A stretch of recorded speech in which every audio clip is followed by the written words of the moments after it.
So we are in Vancouver, Washington, and you are in my home in my beloved picture room. How this kind of got started was 5 years ago when my mom and dad moved down south. I digitized all their photos so that they could have them with them. Once my mom realized I could do that, she called me and said, would you be willing to take Grandma's photos?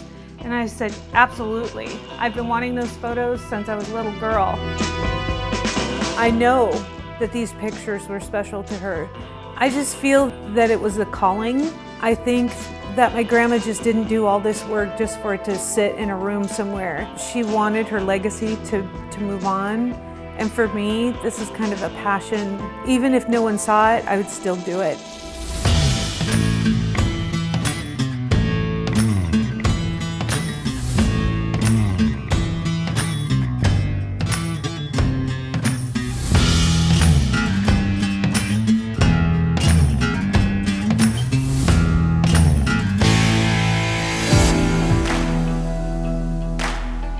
My grandmother is Dorothy, and she came from a hardworking farm family. She was born during the Depression years and had 9 brothers and sisters.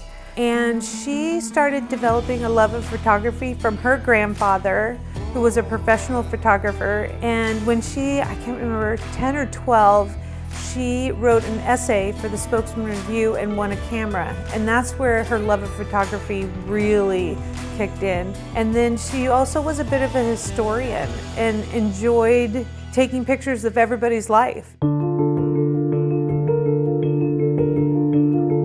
We have over 80 albums, and I want to say 5,000 to 6,000 slides. There are photo albums ranging from the late 1800s, and they go all the way to 2003, a year before she died.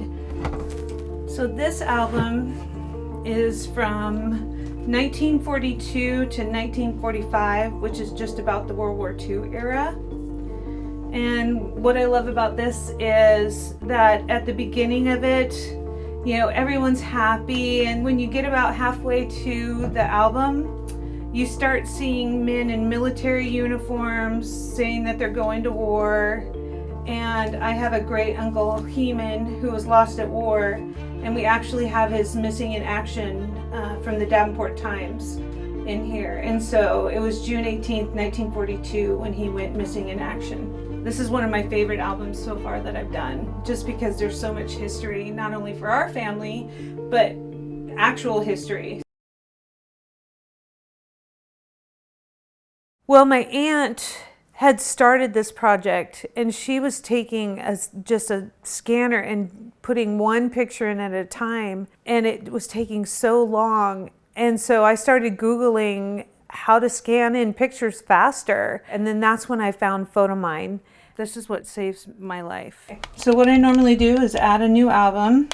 I don't have to scan each individual picture. And then you just hold it down for 3 seconds, and it'll separate each individual picture, and it adds it to an album. I can also colorize the photo if I want to. And that's just with a simple click of a button. It's that fast. And there's the picture colorized. You can see that it was actually a blue and white dress. You can see more definition into her That's little, amazing. like it could be in Life magazine. That's amazing. That's amazing. That's my grandma right there. For me personally, the thing that I've enjoyed the most is getting to know my grandparents, specifically my grandmother. I get to know her as a teenager and a little girl, playing with her cats. All those kind of things are things that I never would have thought I would get to see. Meeting my grandfather, to me, that's very special. Getting to see her as a young girl in love, going out with him, those are the things that are so special to me that I wish I could talk to my grandma about. You know, what did you guys do on your first date? I'll never be able to ask her that, but there's pictures. And so it's so interesting to see that portion of her.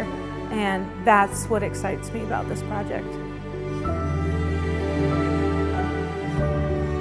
If you have grandmas or sisters that can tell the stories, tell those stories behind those pictures, because that is the only thing that will live on. That's what needs to be passed down.